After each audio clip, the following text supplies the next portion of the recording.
Film Veer Zaara जिसे release हुए तो आज पूरे 21 साल हो गए हैं, लेकिन आज तक इंडस्ट्री का कोई भी डायरेक्टर इस तरह की मास्टरपीस फिल्म नहीं बना पाया। इस फिल्म की कहानी, थीम, डायलॉग्स और गाने तो सुपरहिट हैं ही, लेकिन फिल्म में बहुत सारे ऐसे सीन भी हैं जिन्हें देखने पर आपकी आंखों में आंसू तक आ जाते हैं। तो आखिर इस आइकॉनिक फिल्म को किस तरह बनाया गया, इसकी शूटिंग कहां हुई और क्यों खुद इस फिल्म के डायरेक्टर यश चोपड़ा भी बाद में इसी तरह की फिल्म नहीं बना पाए। इसके साथ ही शूटिंग से रिलेटेड आपको कुछ ऐसी बातें बताएंगे जिन्हें सुनकर आप शॉक हो जाओगे और आपको एक बार ये फिल्म देखने का मन जरूर होगा। तो ये सारी बातें डिटेल में जानने के लिए वीडियो को एंड तक जरूर देखना।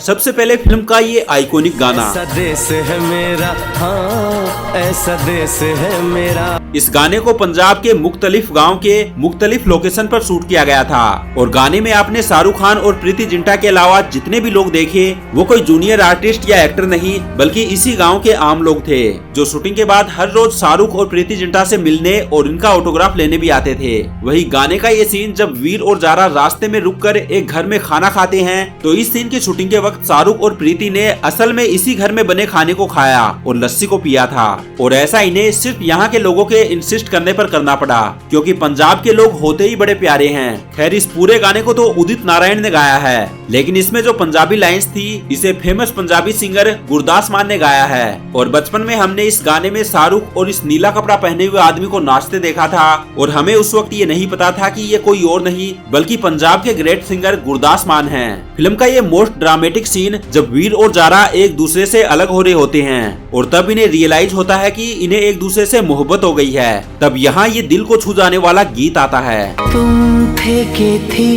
कोई उजली किरण, खुशियों की घटा छाई, पल रुका ख्वाबों का कारवां। इस गाने को अमृतसर के अटारी इंटरनेशनल रेलवे स्टेशन पर परमिशन लेकर शूट किया गया था और सिर्फ इस ट्रेन वाले छोटे से सीन को शूट करने में इन्हें पूरे 6 घंटे लग गए थे, क्योंकि शूट के वक्त डायरेक्टर यश चोपड़ा जिस परफेक्शन के साथ इस सीन को कैप्चर करना चाहते थे वो हो ही नहीं रहा था, जिस वजह से शाहरुख और प्रीति जिंटा को बार बार ये शॉट शूट करना पड़ा था।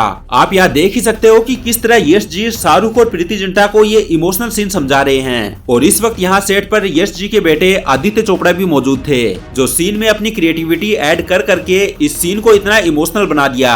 और 6 घंटे की मेहनत की वजह से ही इस सीन में इतनी जान है, इसे देखते वक्त आंखों से आंसू आ जाते हैं। चल दिए तुम कहां हम कहां। खैर जारा वीर को छोड़कर पाकिस्तान चली जाती है और यहाँ इसकी शादी होने वाली होती है। इसे वीर से इस कदर इश्क हो चुका है कि इसे हर जगह सिर्फ वही नजर आता है और इसी इमोशन पर फिल्म का ये सबसे खूबसूरत गाना चलता है। जानम देख लो मिट गई दूरियां। गाने में हमने जो जारा का पाकिस्तानी घर देखा है जिसे सैफ अली खान की प्राइवेट प्रॉपर्टी पटौदी प्लेस में परमिशन लेकर शूट किया गया था। आप देख सकते हैं कि किस तरह शूटिंग से पहले ये लेडी बैकग्राउंड डांसर अपनी रिहर्सल कर रही है, तो वही दूसरी तरफ प्रीति जिंटा तैयार हो रही है, जहां इन्हें सीन के मुताबिक एक ब्राइडल लुक दिया जा रहा है। और ये सारी तैयारियों के बाद इस सीन की शूटिंग जारी हुई, जिसमें पहले शाहरुख के सोलो शॉट्स को शूट किया गया और लास्ट में इस कंबाइंड शॉट को सर्कुलर ट्रॉली कैमरा की मदद से कुछ इस तरह शूट किया गया। खैर जारा की ये बढ़ती हुई बेताबी देखकर इसकी सहेली इंडिया में वीर तक ये बात पहुंचाती है और वीर से कहती है कि आप प्लीज इसे यहाँ से आकर ले जाओ वरना ये मर जाएगी। तब वीर इंडिया से पाकिस्तान आता है और इनकी मुलाकात एक दरगाह पर होती है, जहाँ एक खूबसूरत सी कवाली आती है। आया तेरे दर पर दीवाना। इस कवाली को कोरियोग्राफर सरोज खान ने कोरियोग्राफ किया था। आप देख सकते हैं कि किस तरह ये शाहरुख के यहाँ आने से पहले प्रीति जिंटा, मनोज वाजपेयी और बोमन ईरानी के सारे सीन को शूट कर रही है, क्योंकि लेंथ वाइज इस कवाली में इनका रोल ही सबसे ज्यादा है। खैर इनके शूट के बाद शाहरुख सेट पर आए और फिल्मों में जिस तरह वाटर पाइप्स के जरिए बारिश की जाती है, यहाँ भी इसी तरह वाटर पाइप्स की मदद से आर्टिफिशियल बारिश कराकर इस सीन को शूट किया गया, जहाँ जारा वीर को देखकर अपनी पूरी फैमिली के सामने इसके गले लगकर अपनी मोहब्बत का इजहार करती है। बता दें कि इस कवाली को फेमस कवाल अहमद हुसैन और मोहम्मद हुसैन ने गाया था और इनके लिए ये बहुत बड़ी बात थी, क्योंकि इन्हें यश जी की फिल्म के लिए गाने का मौका मिला, क्योंकि उस वक्त यश जी के साथ काम करने की मिसाल आज के दौर में राजामौली के साथ काम करने के बराबर है। साथ ही यश चोपड़ा ने अपने एक इंटरव्यू में ये भी बताया कि संजीव कोहली जो यश जी के असिस्टेंट हैं, उन्होंने म्यूजिक के लिए अपने फादर मदन मोहन का नाम सजेस्ट किया था। और आप आपको बता दें कि मदन मोहन जो एक गजल गायक थे, उन्होंने उस वक्त जितनी भी म्यूजिक की धुनें बनाई थी उनमें से बहुत सारी धुनें अनरिलीज ही रह गई और इससे पहले 1975 में वे इस दुनिया से रुखसत हो गए। खैर यश जी ने संजीव कोहली की बात मानी और 30 साल पुरानी मदन मोहन की बनाई गई बहुत सारी धुनों में से कुछ धुनों को सिलेक्ट करके इस फिल्म के सॉन्ग्स को बनवाया। वही लता मंगेशकर, जिनकी आवाज और सिंगिंग की बराबरी आज तक कोई सिंगर नहीं कर सकती, तो खुद लता मंगेशकर को सिंगिंग सिखाने वाले मदन मोहन थे।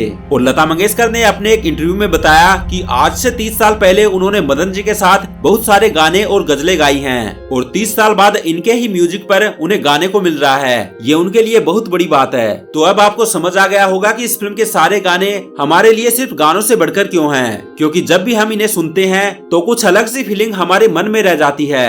इसके बाद फिल्म का ये सीन जहाँ प्रीति जिंटा यानी जारा का इंट्रोडक्शन होता है और इसी समय ये गाना आता है। हम तो भाई जैसे हैं वैसे रहेंगे। बता दें कि इस गाने को भी पटौदी पैलेस में ही शूट किया गया था, क्योंकि जैसा कि हमने आपको बताया कि फिल्म में दिखाया गया जारा का पाकिस्तानी घर दरअसल पटौदी पैलेस था। यहाँ आप देख सकते हो किस तरह जारा और इसकी दादी के बीच जो गाने में बॉन्डिंग दिखाई गई है। इस सीन की शूटिंग जारी है, जहाँ पहले पैलेस के अंदर के सारे पोर्शन को शूट किया गया और इसके बाद पैलेस के ओपन एरिया में वो सीन शूट किया गया जहाँ जारा बारिश में भीगकर गाना गाती है, जिसे टीम ने वाटर मिनी सोवर और वाटरप्रूफ सीट का इस्तेमाल करके शूट किया था।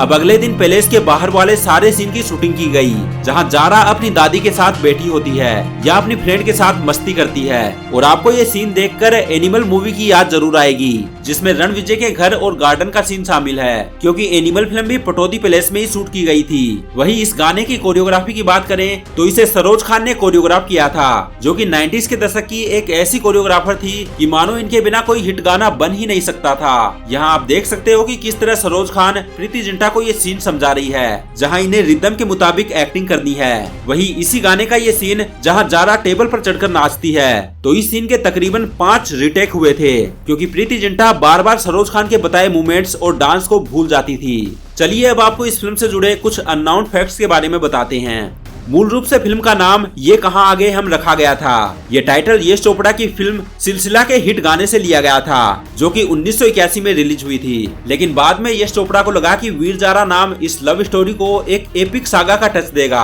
फिल्म में मनोज वाजपेयी द्वारा निभाए गए रोल के लिए पहले अजय देवगन को अप्रोच किया गया था। फिल्म की कहानी यश चोपड़ा के बड़े बेटे आदित्य चोपड़ा ने लिखी है, जो मुख्य रूप से प्रोड्यूसर और डायरेक्टर हैं। और यही कारण है कि फिल्म के इमोशनल और टची डायलॉग्स लोग आज तक नहीं भूले हैं। फिल्म में शाहरुख खान द्वारा पहने गए सभी कॉस्ट्यूम्स को प्रोड्यूसर और शाहरुख खान के दोस्त करण जौहर ने डिजाइन किए थे। इस फिल्म में शाहरुख खान ने इंडियन एयरफोर्स पायलट का रोल प्ले किया था। ये फिल्म साल 2004 में रिलीज हुई और रिलीज होते ही इसने सफलता के सारे रिकॉर्ड तोड़ दिए। वैसे आपको बता दें कि साल 2004 शाहरुख खान के लिए काफी लकी रहा। यही वो साल था जब उन्हें बॉलीवुड में किंग खान की उपाधि मिली और इसी साल उनकी 3 फिल्में वीर जारा, मैं हूं ना और स्वदेश सुपर डुपर हिट हुई थी। फिल्म में रानी मुखर्जी ने सामिया सिद्दीकी का रोल निभाया है, जो रियल लाइफ में एक पाकिस्तानी मानवाधिकार कार्यकर्ता और प्रसिद्ध वकील अस्मा जहांगीर से प्रेरित है। बता दें कि शुरुआत में ये रोल ऐश्वर्या राय को ऑफर किया गया था, लेकिन उन्होंने इस फिल्म में काम करने से मना कर दिया था। फिल्म को क्रिटिक्स यानी आलोचकों से सकारात्मक समीक्षा यानी रिव्यूज मिले थे और इस फिल्म को फिल्म ऑफ द ईयर 2004 कहा जाने लगा था। और इस तरह वीर जारा बॉलीवुड की कल्ट फिल्मों की लिस्ट में शामिल है। और फिर चल दिए